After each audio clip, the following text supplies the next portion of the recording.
नमस्कार aspirant, most welcome है आपका इस Red Diamond coaching channel with Mintu Babu पर।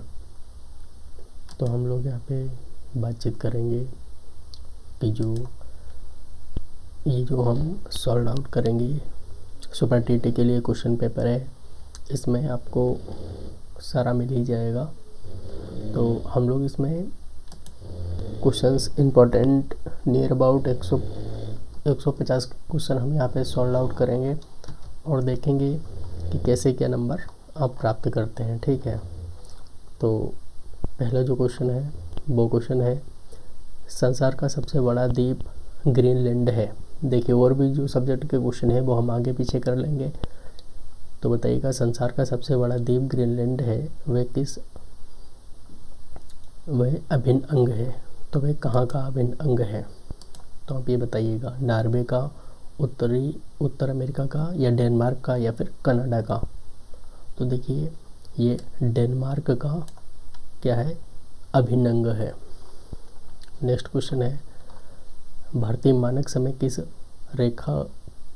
रेखांश पर अपनाया जाता है? तो भारतीय मानक समय 75.5 डिग्री ईस्ट यानी पूर्व रेखा में, 82.5 ईस्ट पूर्व रेखा में, या फिर 90.5 ईस्ट रेखा में, या 0 डिग्री रेखा में। तो सही ऑप्शन आप इसका बता सकते हैं। इसका सही ऑप्शन नंबर बी है, 82.5 डिग्री ईस्ट यानी पूर्व रेखा में। नेक्स्ट क्वेश्चन है, भारत के किस राज्य में खारे जल की सबसे बड़ी झील है? तो भारत के किस राज्य में सबसे बड़ी खारे जल की झील? ये जम्मू और कश्मीर में है, महाराष्ट्र में है, उड़ीसा में है, या फिर पश्चिम बंगाल में है? बताइएगा। तो उड़ीसा में है खारे जल की सबसे बड़ी झील। 71% जल है पृथ्वी पर, ठीक है, ये भी ध्यान रखिएगा। और हमारी बॉडी में लगभग वो भी 70% होता ही है। अगला क्वेश्चन है, निष्क्रिय प्रतिरोध सिद्धांत का प्रथम प्रवर्तक कौन था? निष्क्रिय प्रतिरोध सिद्धांत का कौन था, किसने दिया था ये? बाल गंगाधर तिलक, अरविंद घोष, लाला लाजपत राय, गोपाल कृष्ण गोखले। तो ये अरविंद घोष ने दिया था। किसने? अरविंद घोष ने दिया था। निष्क्रिय प्रतिरोध सिद्धांत का प्रथम प्रवर्तक थे ये। केसरी था कौन? तो तिलक द्वारा शुरू किया गया सामाजिक सुधार के लिए संगठन था अंग्रेजी भाषा का एक समाचार पत्र, जिससे मालिक S.N. बनर्जी थे। एक मराठी समाचार पत्र था या एक तमिल साप्ताहिक था? तो केसरी क्या था? केसरी वास्तव में एक मराठी समाचार पत्र था। तो ये सभी क्वेश्चन सुपर टीटी में भी ऐसे ही आने हैं। यदि आप यहाँ करेंगे तो वहाँ भी कर लेंगे, ठीक है। नेक्स्ट क्वेश्चन देखिएगा, जब ना तो अध्यक्ष और ना ही उपाध्यक्ष उपस्थित हो तब लोकसभा की अध्यक्षता निम्नलिखित में से कौन करता है? ठीक है, यानी ना तो क्या है अध्यक्ष और ना तो उपाध्यक्ष, तो कौन करेगा अध्यक्षता, ये आपको बताना है। सही ऑप्शन ऊपर दिए हैं, इन चार में से बताइएगा कौन सा सही है। ठीक है, कौन सा सही है? राष्ट्रपति द्वारा नामित कोई सदस्य, उस समय उपस्थित सांसदों द्वारा चुना गया कोई सदस्य, लोकसभा के अध्यक्ष द्वारा रखे गए सभापतियों के पैनल में से कोई सदस्य, या उपस्थित वयोवृद्ध ज्येष्ठ सदस्य। तो देखिए, लोकसभा के अध्यक्ष द्वारा रखे गए सभापतियों के पैनल में से कोई सदस्य। तो जो क्या है, जो लोकसभा के अध्यक्ष जिसे रखेगा इसके लिए वही कर सकता है, यानी लोकसभा का अध्यक्ष नामित कर देता है अपनी अनुपस्थिति के लिए किसी एक सदस्य को, वही सारी देखरेख करेगा बाद में।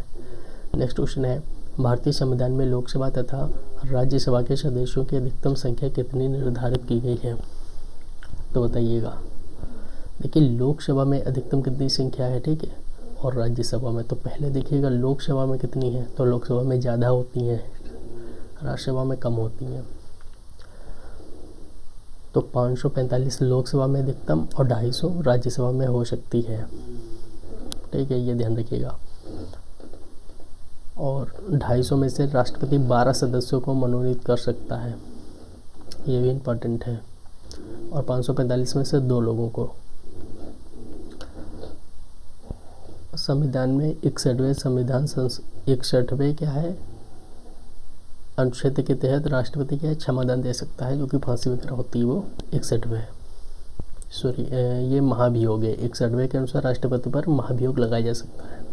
अगला क्वेश्चन है भारत में वित्तीय नीति के प्रमुख उद्देश्य कौन सा नहीं है। तो वित्तीय नीति का उद्देश्य बताइएगा क्या नहीं है।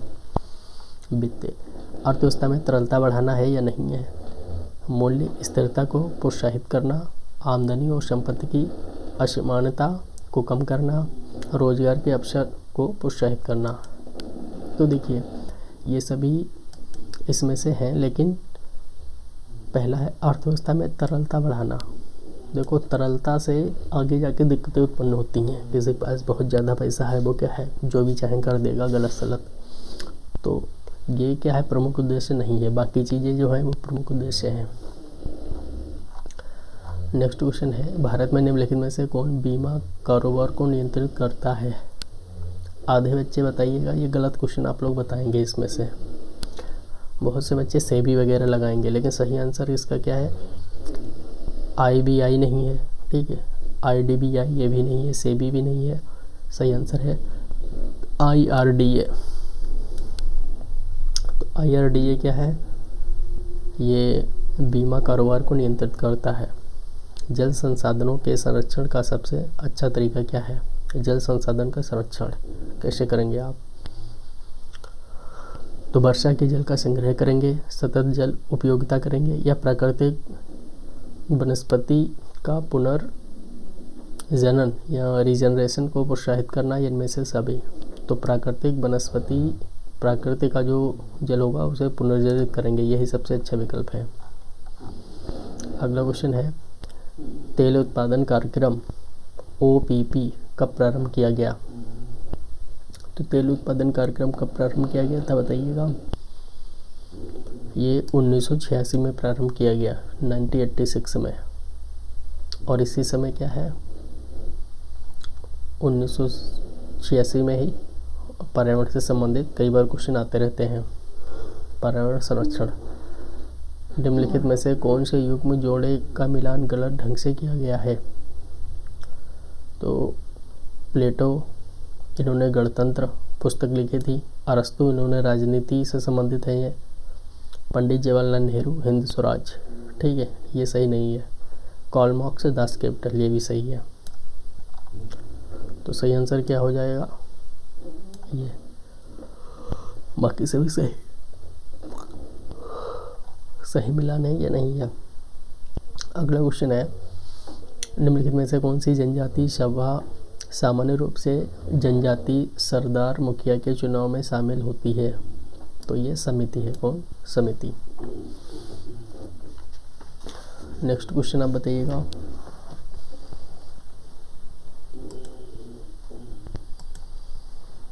अगला क्वेश्चन है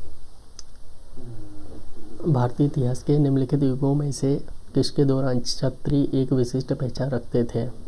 तो क्षत्रिय बौद्ध के युग में, मौर्य काल में, या पाश्चात्य मौर्य काल में, या गुप्त काल में। तो ये बुद्ध के युग में ये जो है कि कैसे रखते थे, एक विशिष्ट पहचान रखते थे क्षत्रिय। अगला क्वेश्चन है आबादी की वृद्धि दर का तात्पर्य क्या है। यानी आबादी हम बढ़ेगी, हम ये कब कहेंगे यानी आबादी बढ़ रही है। तो ऑप्शन देखिएगा, स्त्री और पुरुषों के बीच वृद्धि का अंतर, यानी स्त्री और पुरुष के अंतर हो तब कहेंगे आबादी, नहीं है तो गलत हो गया, इसे तो अनुपात कहते हैं, ठीक है। शहरी और ग्रामीण क्षेत्रों में आबादी के बीच अंतर, ये भी नहीं है। शहर कि हमें पूरे भारत से मतलब है प्रति 1000 लोगों में जन्मों की संख्या, तो ये तो जन्म दर होती है। डी है जन्म और मृत्यु दरों के बीच अंतर। तो देखो जन्म दर जब ज़्यादा होगी मृत्यु दर कम होगी, तो वहाँ पे आबादी की वृद्धि होगी, इसलिए ऑप्शन नंबर डी सही होगा। नेक्स्ट क्वेश्चन अनेकों प्रकार की शराब और शैंपेन के लिए प्रसिद्ध है। तो शराब और शैंपेन के लिए क्या प्रसिद्ध है। पूर्वी यूरोप, पश्चिमी यूरोप, भूमध्य सागर, या फिर ग्लासलैंड। तो ये भूमध्य सागर प्रसिद्ध है। नेक्स्ट क्वेश्चन है IBM DOS है एक, तो ये क्या है IBM DOS। सही ऑप्शन बताइएगा। सिंगल यूजर ऑपरेटिंग सिस्टम है, मल्टी यूजर ऑपरेटिंग सिस्टम है, बेच ऑपरेटिंग सिस्टम है, या फिर क्या है ये टाइम शेयरिंग ऑपरेटिंग सिस्टम है। तो IBM DOS ये सिंगल यूजर ऑपरेटिंग सिस्टम है। भारत में कभी कभी हरित मंत्रालय कहा जाने वाला कौन सा मंत्रालय है? तो हरित मंत्रालय किसे कहेंगे हम? कृषि एवं श्रम विकास को कहते हैं, पर्यावरण एवं वन को कहते हैं, धरातल और परिवहन को कहते हैं, या फिर नगर विकास और भूदृश्य निर्माण को कहते हैं। तो काफ़ी बच्चे पहले दूसरे में कंफ्यूज होंगे, लेकिन आपको ऑप्शन मारना है दूसरा, पर्यावरण एवं वन मंत्रालय, इसको हरित मंत्रालय भी कहते हैं।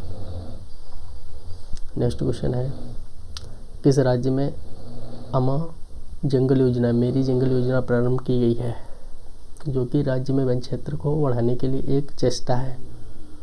तो ये उड़ीसा में की गई है। आप जानते हैं कि देखिए करंट के भी क्वेश्चन काफ़ी आते हैं सुपर टीटी में, तो करंट भी ऑलरेडी लिया गया है। कुछ क्वेश्चंस करंट के साथ पुराने हो सकते हैं और कुछ स्टैटिक जीके हैं, तो स्टैटिक जीके के हिसाब से आपके क्वेश्चन सही होने चाहिए। देखते हैं कितने के आप सही करेंगे, ठीक है।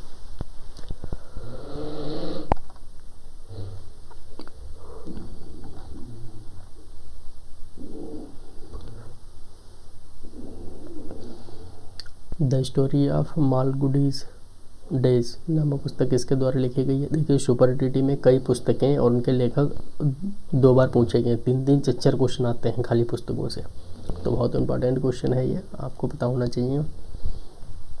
KR नारायण या RK नारायण, PM वाजपेयी या फिर अब्दुल कलाम? देखिए एक पहला दूसरा एक जैसा मिल रहा है, तो चांसेस हैं इसमें क्या है, सही ऑप्शन दूसरा है, RK Narayan, the story of Malgudi days.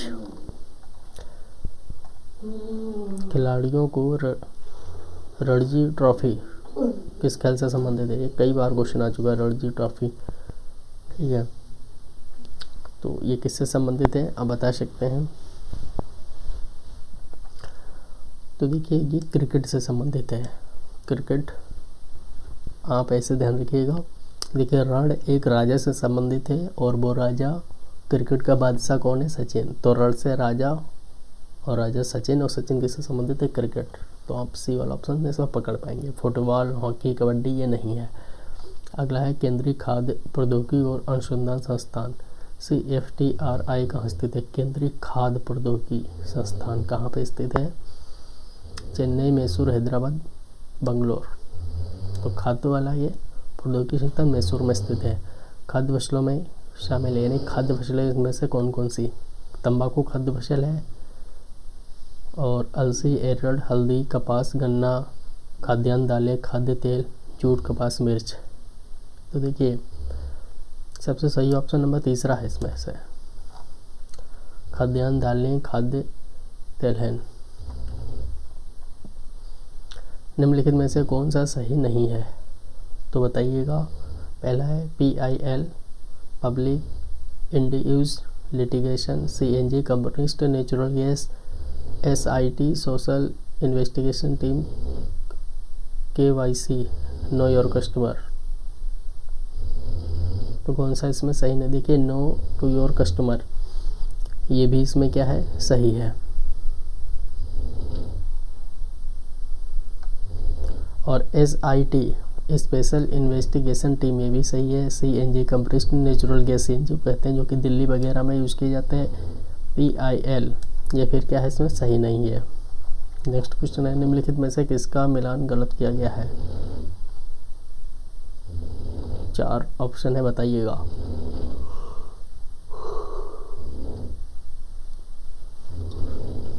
इसमें से आप बताइएगा कौन सा गलत है। देखिए इसका सही मतलब उत्तर होगा पहला वाला, यही गलत है। बाकी है डॉक्टर BR अम्बेडकर, इन्होंने अम्बेडकर विश्वविद्यालय बनाया था। पंडित जवाहरलाल नेहरू विश्वविद्यालय बनाया। मदन मोहन मालवीय ने, इन्होंने बनारस हिंदू विश्वविद्यालय बनाया था। अलीगढ़ विश्वविद्यालय से संबंधित सर सैयद मुर्तज़ा खान ये नहीं है, ठीक है।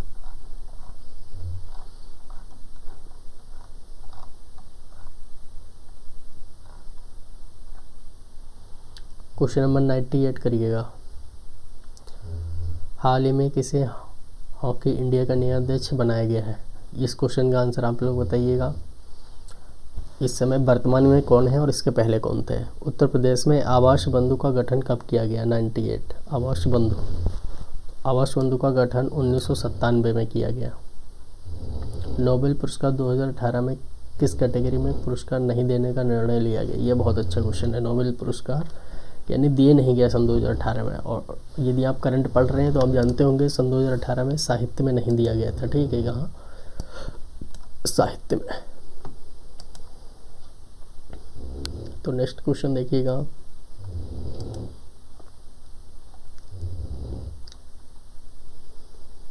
बीस वर्षों में पाकिस्तानी कैबिनेट में मंत्री नियुक्त किए जाने वाले पहले हिंदू कौन हैं?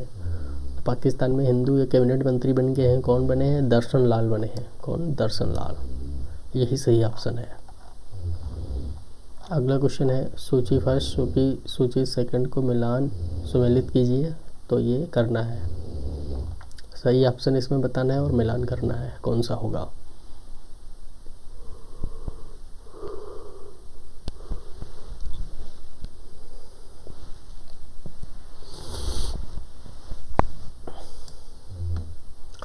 तो देखिए यहाँ पे जो मिलान होगा वो पहले का जालौन औरई से हो जाएगा, कानपुर देहात ये अकबरपुर माटी। ठीक है, कानपुर देहात अकबरपुर माटी से हो जाएगा, आप ये ध्यान रखिएगा। और संत रविदास नगर ये नवगढ़ हो जाएगा, कुशीनगर ये पडरौना हो जाएगा। तो पहला वाला ऑप्शन इसमें सही है। अगला है Kashi cricket of the blank temple नामक पुस्तक के लेखक कौन है? काशी ये था secret of a blank temple. तो इसके कौन है? विनीत वाजपेयी है लेखक। अगला क्वेश्चन है नोटबंदी के दौरान बंद किए गए 500 और 1000 के नोट के कितने प्रतिशत नोट भारतीय रिजर्व बैंक के पास वापस आ गया? तो देखिए 100% नहीं आ पाए थे, लेकिन हाँ कोई गवर्नमेंट को फ़ायदा भी नहीं हुआ क्योंकि 99.3% नोट वापस ही आ गए थे। ये सब लीगल तरीके से काम करवाया गया। अगला 1857 के स्वाधीनता संग्राम की वीरांगना महारानी लक्ष्मीबाई की जन्मस्थली क्या है? तो बताइएगा जन्मस्थली क्या है। बहुत बच्चे झांसी मार के चले आएंगे, ठीक है, लेकिन वास्तव में क्या है? वाराणसी जन्मस्थली। 13 वर्ष की उम्र में शादी हो गई थी, ये ध्यान रखिएगा, महारानी लक्ष्मीबाई की। 105 क्वेश्चन नंबर। प्रधानमंत्री जनधन योजना खाते के तहत नए रुपए कार्ड धारक के लिए आकस्मिक बीमा कवर को 1 लाख रुपए को बढ़ाकर कितना कर दिया गया है? तो 1 लाख से बढ़ाकर ये कितना 2 लाख कर दिया गया है, ना कि 1.5, ना 2.5, ना 5, कितना कर दिया गया? 2 लाख। अगला क्वेश्चन है मोबाइल ऐप आरंभ किससे संबंधित है? तो जो मोबाइल ऐप आरंभ है ये किससे संबंधित है? ये संबंधित है ग्रामीण सड़क के रखरखाव से संबंधित। पहला ऑप्शन इसमें सही होगा। सन 2011 की जनगणना में उत्तर प्रदेश के किस जिले में साक्षरता दर उच्चतम थी? देखिए सन 2011 में जनगणना हुई थी, उसके बाद अभी हो ही नहीं पा रही है। वैसे सन 2021 में होने वाली थी, ड्यू टू कोरोना नहीं हो पा रही है। तो गाजियाबाद यहाँ पे साक्षरता क्या है? उच्चतम थी। ये ओल्ड क्वेश्चन है, जो ओल्ड क्वेश्चन नहीं आने वाले हैं वो अपन लोग नहीं करेंगे। सूर्य किरण निम्न में से किन 2 देशों के संयुक्त सैन्य अभ्यास को कहा जाता है? तो सूर्य किरण 2 देशों के बीच संयुक्त अभ्यास है, तो भारत और नेपाल के बीच। देखिए भारत और नेपाल है, ना कि भारत और जापान। उत्तर प्रदेश में निम्नलिखित में से जनपदों में से कौन क्षेत्रफल की दृष्टि से सबसे छोटा है? तो सबसे बड़ा उत्तर प्रदेश में क्या है? लखीमपुर खीरी है। आप किस जिले से हैं बताइएगा। सबसे बड़ा लखीमपुर खीरी है और सबसे छोटा बनारस यानी वाराणसी है, ये आप ध्यान रखेंगे, ठीक है। सबसे बड़ा कौन सा है? जनसंख्या में भी सबसे ज़्यादा उत्तर प्रदेश है, ये भी आप ध्यान रखेंगे। क्षेत्रफल सबसे ज़्यादा किस जनपद का है? लखीमपुर खीरी का। अगला क्वेश्चन है तार्किक ज्ञान, ठीक है। तो तार्किक ज्ञान आप लोग देखेंगे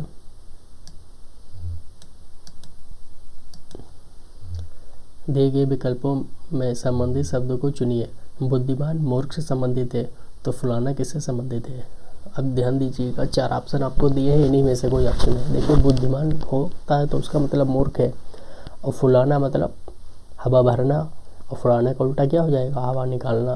तो पहला ऑप्शन देखिए उठाना, दूसरा हवा निकालना, तीसरा अपमानित करना, चौथा वातित। तो दूसरा सही हो जाएगा हवा निकालना।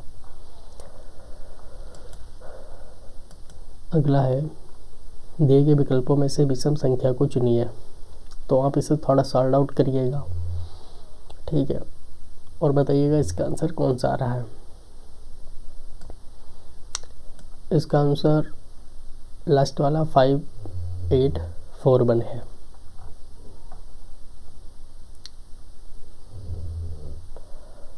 एक अनुक्रम दिया गया है जिसमें से एक पद लुप्त है। दिए गए विकल्पों में से वे सही विकल्प चुनिए जो अनुक्रम को पूरा करेंगे। यानी पत्ता कैटरपिलर खाता है, उस कैटरपिलर को मेढक खाता है, और मेढक को फिर कौन खाता है ये आपको बताना है। टिड्डी खा जाती है, सांप खा जाती है, गाय या फिर हिरन। तो मेढक को खाता कौन है, मेढक को सांप खा जाता है। तो ऑप्शन नंबर बी सही है इसमें। अगला क्वेश्चन बहुत लाजवाब क्वेश्चन है, आप ये करिएगा। अब पहले पूरा सेशन रीजन जो दिया है वो पढ़ लीजिएगा। निम्नलिखित प्रश्नों में से 2 कथन दिए गए जिसके आगे 2 निष्कर्ष फर्स्ट और सेकंड निकाले गए हैं। आपको मानना है कि कथन सत्य हैं, चाहे वे सामान्यतः ज्ञात तथ्यों से भिन्न प्रतीत होते हों। आपको निर्णय करना है कि दिए गए निष्कर्षों में से कौन कौन से निश्चित रूप से कथनों द्वारा सही निकाला जा सकता है और यदि कोई हो।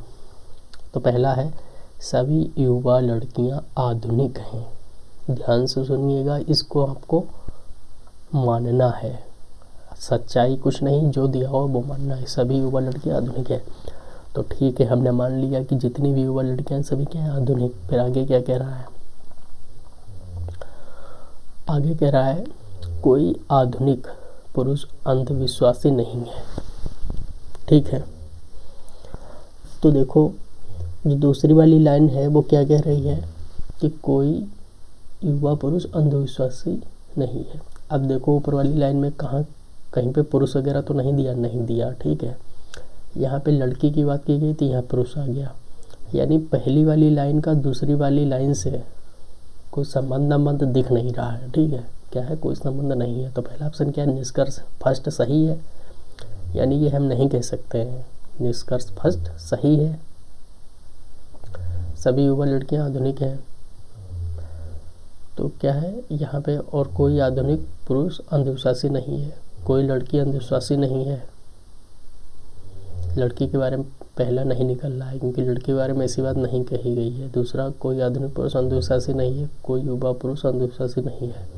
यहाँ आधुनिक पुरुष की बात है, यहाँ युवा पुरुष की बात है, तो ये भी क्या है, नहीं मिल रहा है। यानी ना इसमें कोई भी सही नहीं। निष्कर्ष पहला सही है, गलत नहीं, पहला सही नहीं है। दूसरा निष्कर्ष दूसरा सही है, नहीं, ये भी सही नहीं है। तीसरा क्या, ना तो पहला और ना ही दूसरा सही है। यही हमारा उत्तर हो जाएगा, ठीक है। क्योंकि यहाँ पे ये जो कहा गया है, ठीक है, ऊपर फर्स्ट और सेकंड में, और निष्कर्ष में जो कहा गया है वो सब धरती आसमान का अंतर है, यानी सब अलग अलग है। अगला क्वेश्चन है, किसी विशिष्ट कोड में स्टेशन को 5313462 लिखा जाता है तो RED को 789 लिखा जाता है। इस भाषा में ट्रेन को किस प्रकार लिखा जाएगा। तो ये आप लोग कर ही लेंगे। देखो अब स्टेशन को ये लिखा गया, ठीक है। इसमें यस का मतलब पहला का मतलब 5। तो देखिएगा जहाँ पे ट्रेन में जहाँ पे यस हो तो इसका मतलब 5, लेकिन यस है नहीं तो हम टी देखेंगे। टी का मतलब 3, तो टी जहाँ पे है पहले नंबर पे टी, इस टी की जगह क्या है 3 कहीं दिया होगा ऑप्शन में, देखो। तो इन 3 में 3 दिया है। ऐसे ही आर के लिए भी मिला लो, रेड में आर के लिए 7। अब देखो इसमें 3 में 7 भी दिया है। ऐसे ए के लिए मिला लो, ए के लिए क्या है, ए के लिए 1 दिया है स्टेशन में, तो 1 मिला लो, यानी ऑप्शन नंबर सी सही हो जाएगा, ठीक है।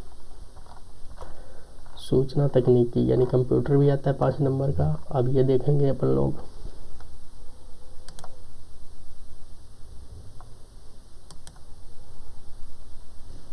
निम्न में से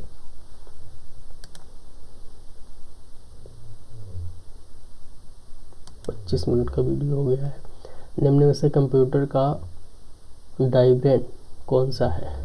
तो कंप्यूटर का डायब्रेन आपको बताना है, ब्रेन कौन सा है। तो देखिए, सबसे ज़्यादा सोचने विचारने की क्षमता सीपीयू में होती है, सेंट्रल प्रोसेसिंग यूनिट, और यही इसमें सही है। दूसरा है पेज फॉल्ट कब आता है? तो फॉल्ट कब आता है आपको बताना है, जब विशिष्ट पेज में त्रुटि हो, जब प्रोग्राम जैसे ऐसे पेज में पहुँचे जो उस समय मुख्य मेमोरी में ना हो, जब प्रोग्राम मेन मेमोरी के पेज में पहुँचे, जब प्रोग्राम किसी दूसरे प्रोग्राम के पेज पे पहुँचे। तो पेज फॉल्ट कब आता है? जब प्रोग्राम ऐसे पेज में पहुँचे जो उस समय मुख्य मेमोरी में ना हो। कैच मेमोरी किन दो के बीच कार्य करती है? तो ये सीपीयू तथा रैम के बीच कार्य करती है। अब बताइएगा, रैम कैसी मेमोरी है? रैम स्थायी मेमोरी है या फिर अस्थायी मेमोरी है? तो रैम एक अस्थायी मेमोरी है। तो अस्थायी मेमोरी तथा सीपीयू के बीच कार्य करती कौन सी? Cache memory. ध्यान से सुनिएगा। देखिए, मुख्य या प्राइमरी मेमोरी के दो भाग हैं, स्थायी तथा अस्थायी मेमोरी। क्या कहा हमने? मुख्य या प्राइमरी मेमोरी के दो भाग हैं, स्थायी या अस्थायी मेमोरी।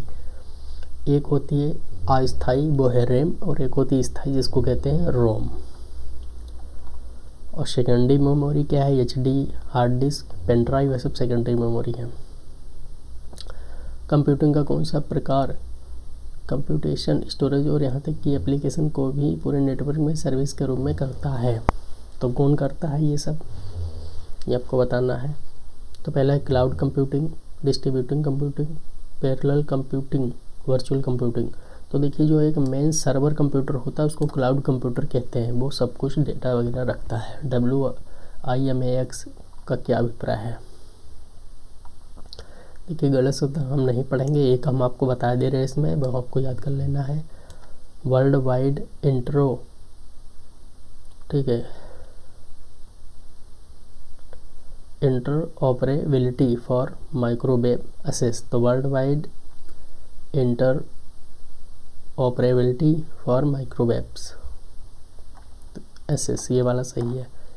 बाल मनोविज्ञान, शिक्षण कौशल, जीवन कौशल, प्रबंधन और अभिवृत्ति, सबके 10-10 नंबर आते हैं। तो ये यहाँ पे 30 नंबर का डेटा दिया है। तो ये आपको यूट्यूब पे अभी कोई नहीं पढ़ाएगा। तो आप देख रहे हैं Red Diamond coaching channel with Mintu Babu के साथ। आप रेड डायमंड कोचिंग पे विजिट करके सुपर टीटी के लिए ऐसे क्लासेस ले सकते हैं। एक समावेशी विद्यालय क्या होता है? बताइएगा समावेशी विद्यालय के बारे में। तो पहला हम ऑप्शन पढ़ते हैं, दूसरा फिर बताइएगा आप। शिक्षार्थी की क्षमताओं की परवाह किए बिना सभी के अधिगम परिणामों को सुधारने के लिए प्रतिबद्ध होता है।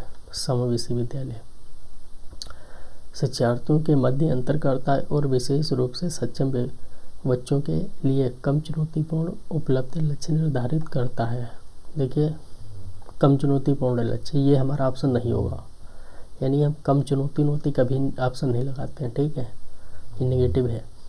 विशेष रूप से योग्य शिक्षार्थियों को के अधिगम परिणामों को सुधारने के लिए विशेष रूप से प्रतिबद्ध करता है, ये भी गलत है। यानी विशेष वगैरह को हमें विशेष नहीं मानना है, हमें क्या है, उनको शिक्षा देनी है समावेशी, यानी समान रूप से।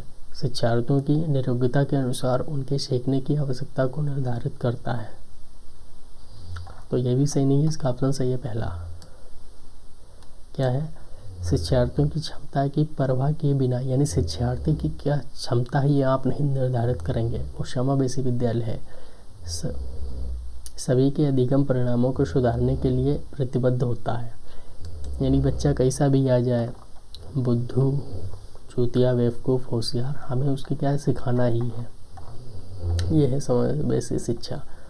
बच्चों में सीखने और सुनने के लिए अधिगम योग्य वातावरण के लिए निम्नलिखित में से कौन सा उपयुक्त है?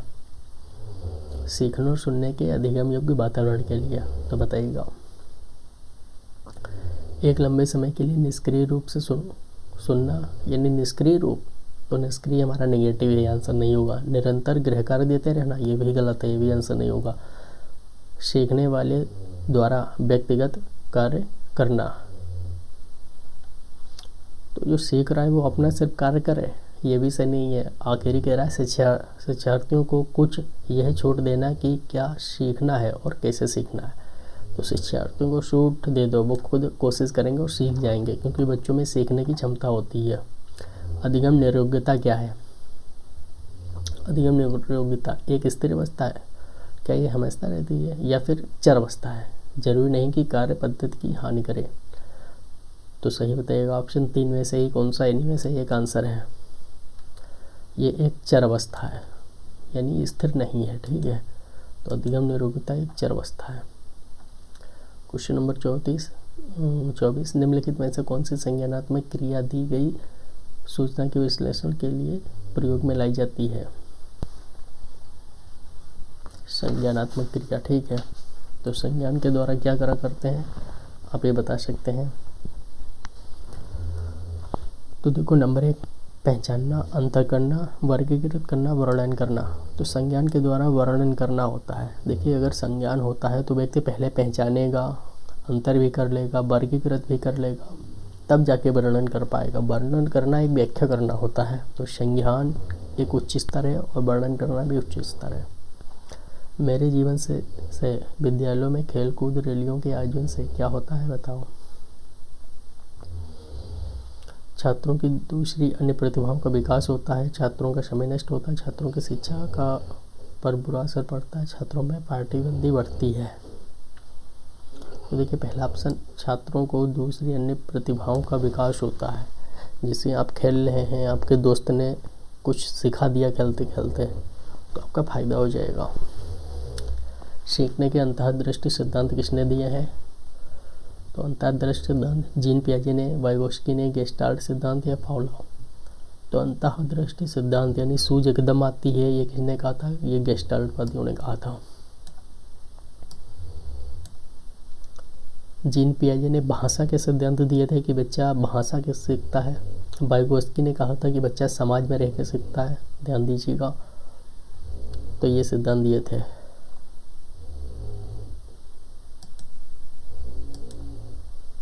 पावलोव ने क्या है कुत्ते पे अपने प्रयोग किए थे। अगला क्वेश्चन है, वह कौन सा स्थान है जहां बच्चे के संज्ञानात्मक विकास को सबसे बेहतर तरीके से परिभाषित किया जा सकता है? इसका आंसर आप गलत बताएंगे। ऑप्शन बताइए, सभागार सही है, घर सही है, खेल का मैदान या विद्यालय तथा अच्छा वातावरण। संज्ञानात्मक विकास का सबसे बेहतर तरीके से परिभाषित किया जा सकता है। आप इस पे परिभाषित पे ध्यान दीजिएगा। देखिए ये विद्यालय में हो सकता है सिर्फ। देखिए बच्चे का संज्ञानात्मक विकास कैसा है, ये ना तो सभा में बता पाएगा, ना घर, ना खेल के मैदान में। ये विद्यालय में एवं विद्यालय का अच्छा वातावरण बताएगा कि इसे परिभाषित किया जा सकता है संज्ञानात्मक विकास को। आकलन को उपयोगी और रोचक की प्रक्रिया बनाने के लिए क्या करना चाहिए? तो इसके लिए क्या है, 4 ऑप्शन देखिएगा। शैक्षिक और शैक्षिक क्षेत्रों में विद्यार्थियों के सीखने के बारे में जानकारी प्राप्त करने के लिए विविध तरीके का प्रयोग करना चाहिए। प्रतिपुष्टि फीडबैक देने के लिए तकनीकी भाषा प्रयोग करनी चाहिए, यानी तकनीकी भाषा जिससे बच्चे समझ ना पाए, यह गलत है। अलग अलग विद्यार्थियों की तुलना करना, यानी विद्यार्थियों की तुलना कर दो, ये होशियार, ये बेवकूफ़, ये बढ़िया, गलत है। विद्यार्थियों को बुद्धिमान व औसत विद्यार्थियों की उपाधि देना, कह दो तुम औसत हो, तुम बुद्धिमान हो, ये भी गलत है। तो पहला ऑप्शन क्या है, सही है। शैक्षिक और शैक्षिक क्षेत्रों में विद्यार्थियों को सीखने के बारे में जानकारी प्रदान करने के लिए विविध तरीके का प्रयोग करना।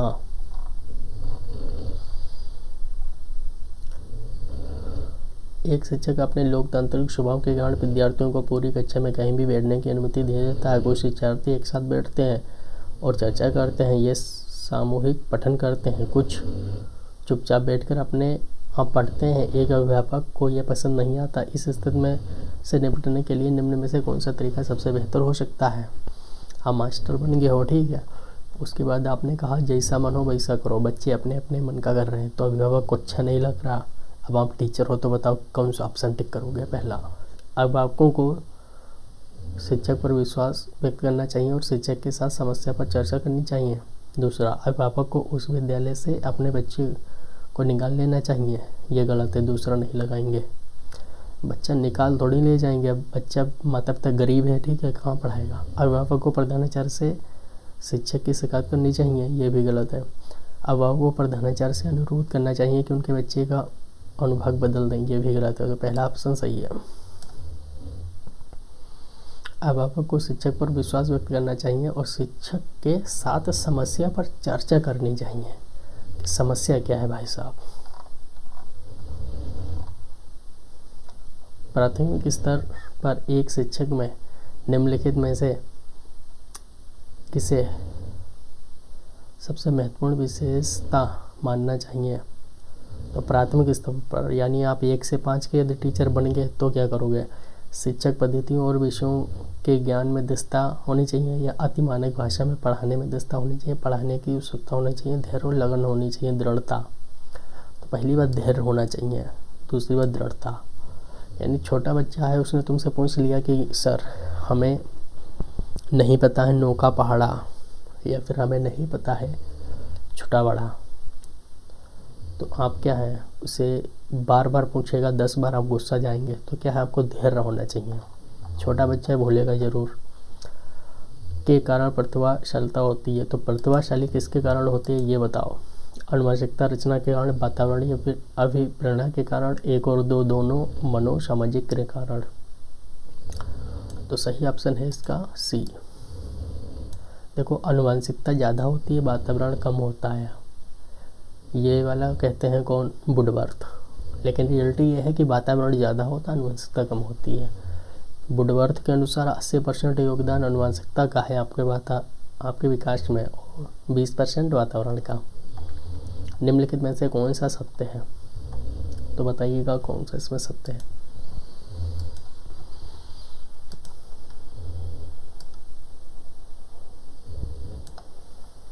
तो सही ऑप्शन इसमें से कौन सा है, निम्नलिखित में से कौन सा सत्य है। विकास और सीखना समाज सांस्कृतिक संदर्भों से अप्रभावी रहता है। शिक्षार्थी एक निश्चित तरीके से सीखते हैं। खेलना संज्ञान और सामाजिक दक्षता के लिए सार्थक है। शिक्षक द्वारा प्रश्न पूछना संज्ञानात्मक विकास में बाधक है। तो इसमें जो सही ऑप्शन कौन सा है, खेलना संज्ञान और सामाजिक दक्षता के लिए सार्थक है। खेलना जरूरी है, खेलने से बहुत लाभ होता है। आप अभी खेलने लो अपने पास पड़ोस, ठीक है, सब आपके पास पड़ोसी क्या है, आपसे घुल मिल जाएंगे। अगला है बच्चे के विकास में अनुवांशिकता और वातावरण की भूमिका के बारे में निम्नलिखित में से कौन सा कथन सत्य है। तो 2 ऑप्शन वहाँ पे दिए हैं। वातावरण पहला है समवयस्कों और पितृक जीन्स का सापेक्ष योगदान योगात्मक नहीं होता है। दूसरा अनुवांशिकता और वातावरण एक साथ परिचालित नहीं होते हैं। तीसरा है सहज रुझान वातावरण से संबंधित है जबकि वास्तविक विकास के लिए अनुवांशिकता जरूरी है। अनुवांशिकता और वातावरण दोनों एक बच्चे के विकास में 50% योगदान निभाते हैं। जरूरी थोड़ी ना 50% हो, थोड़ा कम ज़्यादा हो सकता है।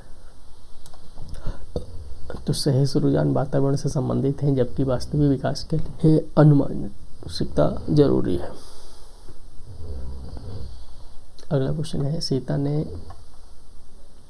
हाथ से दाल और चावल खाना सीख लिया है। उससे दाल और चावल दिए जाते हैं तो वह दाल चावल मिलाकर खाने लगती है। उसे चीज़ों को करने के लिए अपने स्कीमा में बदलाव कर लिया है। स्कीमा क्या होती है, किसी के बारे में कोई अनुमान लगाना या थोड़ा जानना या कोई दिमाग में कोई चित्र बनना, वो स्कीमा है। तो इसे क्या कहेंगे, जब उसने दाल चावल मिलाकर खाना सीख लिया है। एक तरीके से ये क्या है, समायोजन है या अनुकूलन है, या समुचितता है या अंगीकार है। तो वास्तव में क्या है,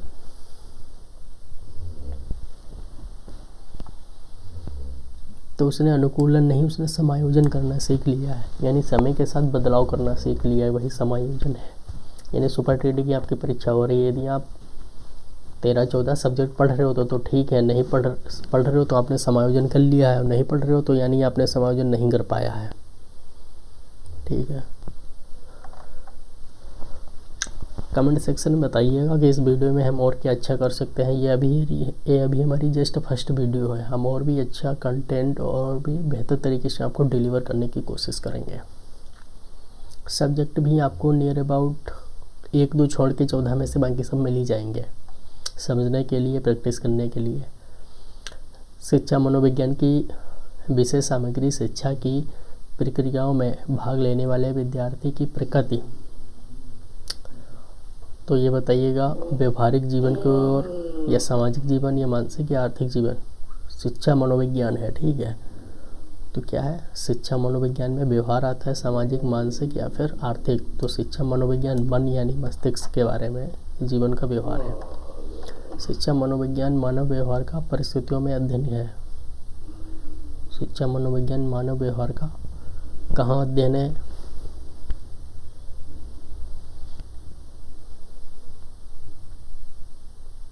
शैक्षणिक अध्ययन है। ठीक है, कैसा? शैक्षणिक। शिक्षा मनोविज्ञान जन्म से लेकर कब तक का अध्ययन है? तो जन्म से लेकर शिक्षा मनोविज्ञान में कब तक का अध्ययन होता है? मृत्यु तक या फिर किशोरावस्था तक? बताइएगा, वृद्धावस्था या फिर युवावस्था तक? तो एक्चुअली में इसमें वृद्धावस्था तक का अध्ययन होता है शिक्षा मनोविज्ञान में। तो बहुत इम्पॉर्टेंट है एजुकेशनल साइकोलॉजी में, कहाँ? वृद्धावस्था तक, जन्म से। विकास कभी न समाप्त होने वाली प्रक्रिया है। ये विचार किससे संबंधित है?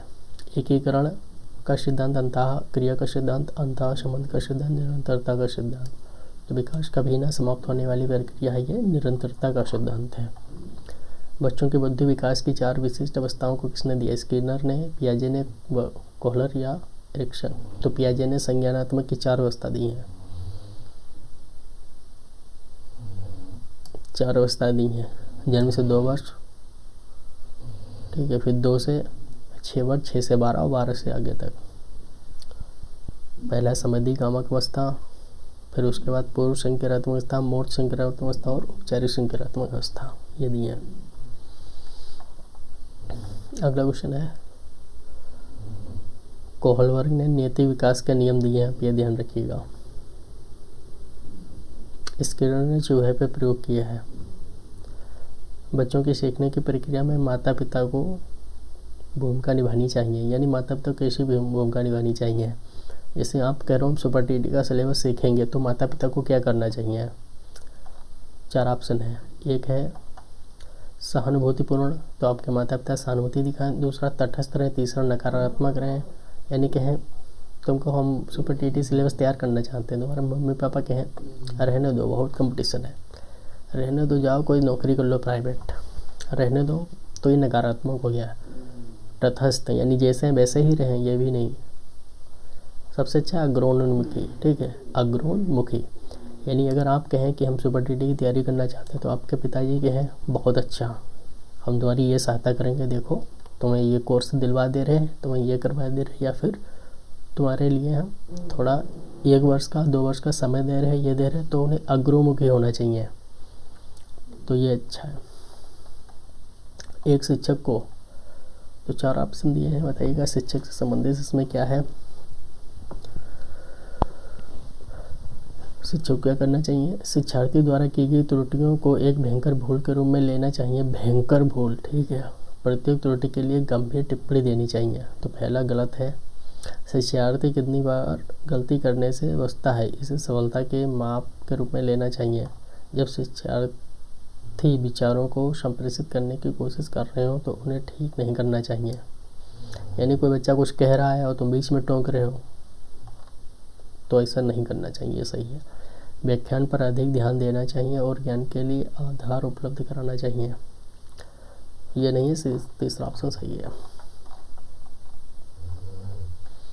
सीमा परीक्षा में प्लस ग्रेड प्राप्त करने के अति इच्छुक है। जब वे परीक्षा भवन में दाखिल होती है, तो परीक्षा प्रारंभ होती है, वे अत्यधिक नर्वस हो जाती है, उसके पाँव ठंडे पड़ जाते हैं, उसके हृदय में धड़कन बहुत तेज हो जाती है और वह उचित तरीके से उत्तर नहीं दे पाती। इसका मुख्य कारण क्या है,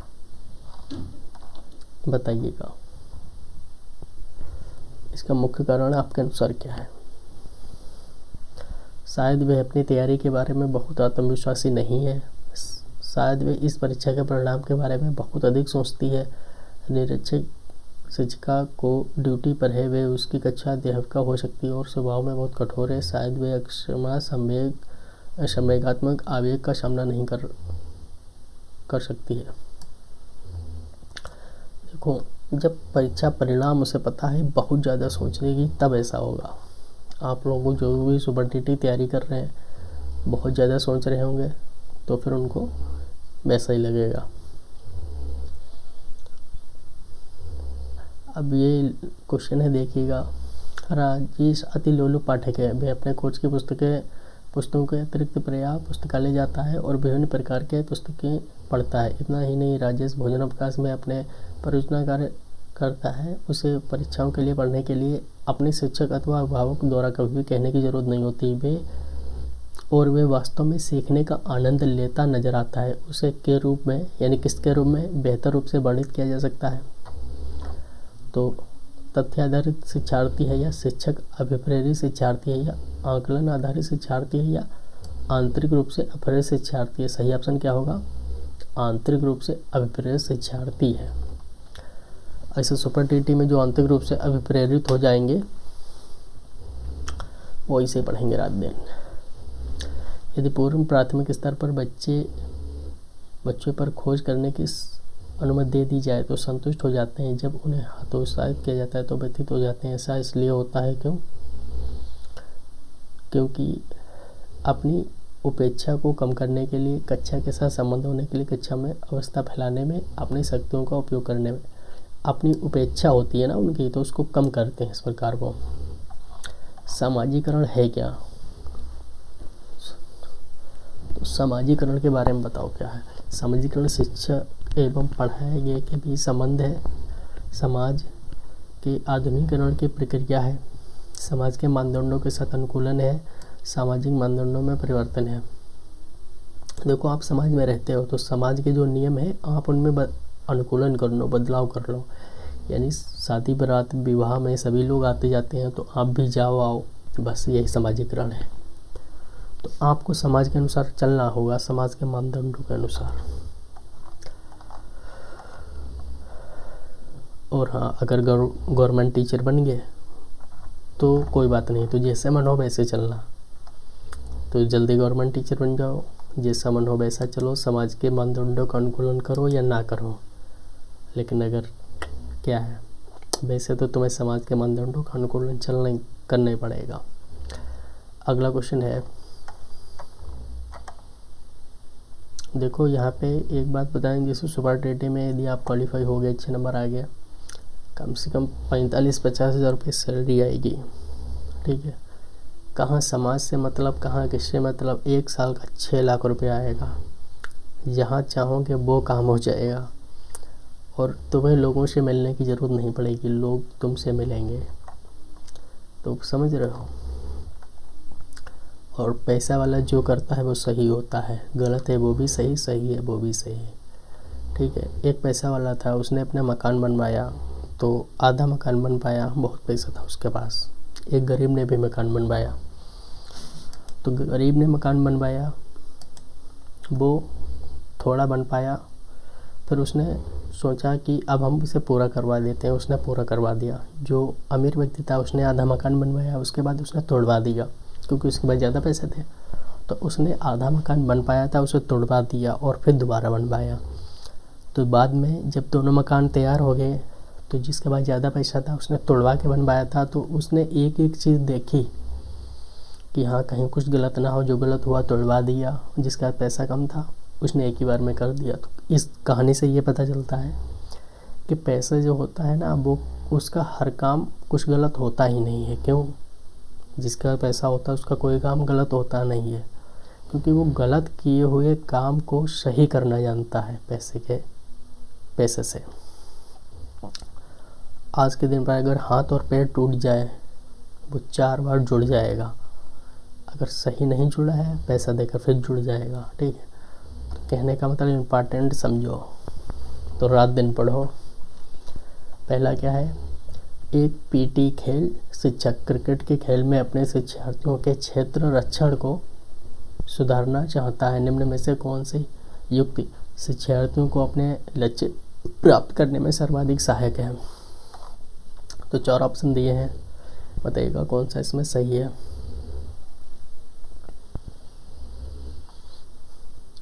शिक्षार्थियों को यह बताना कि क्षेत्र रक्षण सीखना उनके लिए किस प्रकार उपयोगी है, बेहतर क्षेत्र रक्षण और सफलता की दर के पीछे तर्क को स्पष्ट करना, क्षेत्र रक्षण को प्रदर्शित करना और शिक्षार्थी अवलोकन करेंगे। तो अवलोकन के द्वारा सीख भी जाएंगे। तो ये ऑप्शन सही है। शिक्षार्थियों को क्षेत्र रक्षण का अधिक अभ्यास करवाना, ये सही नहीं है। अधिक अभ्यास, जो अधिक शब्द दिया है यही गलत है। हमें कुछ अधिक नहीं करना है साइकोलॉजी के नियम के अनुसार। एक शिक्षिका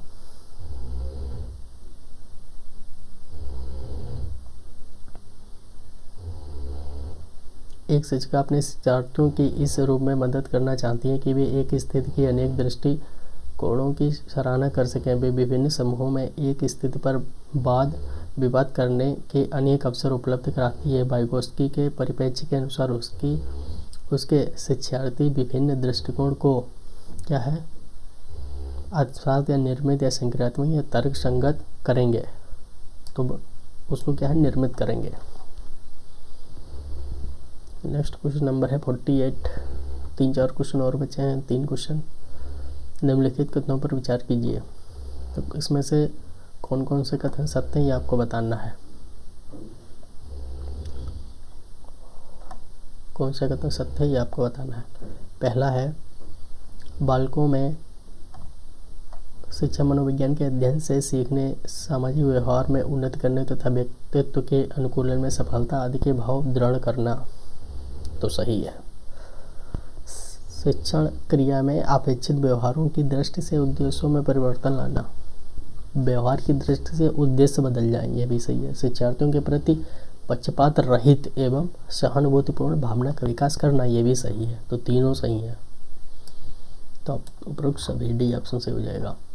आप बहुत असमंजस में पड़ जाते हैं जब आपसे कहा जाता है कि मंच पर खड़े होकर कुछ बोलें, अपरिचित के साथ बैठें, जैसा दूसरे कर रहे हैं वैसा ही करें, सुने और तर्क दें। देखो, असमंजस मतलब आप बहुत परेशान कब होंगे, जैसा दूसरा कर रहे हैं वैसा ही करें। देखिए, ऐसा नहीं होता है। आपकी पर्सनालिटी अलग, किसी की पर्सनालिटी अलग, किसी ने कुछ सीखा है। आपने अगर बायदी में मैथ नहीं सीखी है, कह दिया कि जाओ बीजगणित पढ़ाओ, वो पढ़ा रहा है आप भी पढ़ाओ, तो आप बहुत असमंजस में पड़ जाएंगे। ठीक है। तो क्या है, दूसरे कर रहे हैं वैसा नहीं करना है, क्योंकि क्या है, हमारा वातावरण उसका वातावरण अलग है। तो कैसे क्या है, सब भी बीजगणित नहीं पढ़ा सकते। हाँ, अगर आपने हिंदी बढ़िया पढ़ी है तो हिंदी पढ़ा सकते हो, सामाजिक बढ़िया पढ़ी है तो पढ़ा सकते हो, जो भी है। तो ये भी आप समझ गए होंगे। अगला है, मेरे जीवन का बड़ा लक्ष्य क्या है। ये क्वेश्चन बहुत अच्छा है, ये समझा भी देंगे, तुम्हें बता भी देंगे। संपन्न महिला होना, क्या आप मतलब जो गर्ल्स देख रही हैं वो मतलब क्या महिला होना चाहती हैं, पुरुष वाले संपन्न पुरुष होना चाहते हैं, या अध्यापक या अध्यापिका बनना चाहते हैं, या पत्रकार बनना, या फिर सफल गृहिणी बनना। गृहिणी का मतलब है यहाँ पे मतलब हाउसवाइफ, और उनका मतलब है, अगर पुरुष है यहाँ पे, पुरुष का मतलब है कि मतलब वो एक अच्छे हस्बैंड बने या फिर एक गृहिणी। तो ऑप्शन कौन सा इसमें सही होगा बताइएगा। ऑप्शन नंबर डी सही होगा। क्यों? क्योंकि देखिए, जीवन ये सब छोटी मोटी चीज़ें हैं। संपन्न महिला, ठीक है, यानी हमें समाज को लेकर चलना है। अध्यापिका सिर्फ अध्यापक बनने से काम नहीं चलेगा, उसके आगे भी बहुत कुछ है, आगे फैमिली, परिवार, ठीक है। पत्रकार नहीं, सफल गृहिणी में क्या हो गया, गृहिणी मतलब एक है, इसका हस्बैंड हो गया, बच्ची हो गया। तो हमें क्या सामाजिक लेकर चलना है। ऑप्शन नंबर डी सही होगा इसमें। तो आप देख रहे थे रेड डायमंड कोचिंग चैनल में मिंटू बाबू के साथ। तो ऐसे ही हम लोग करा करेंगे।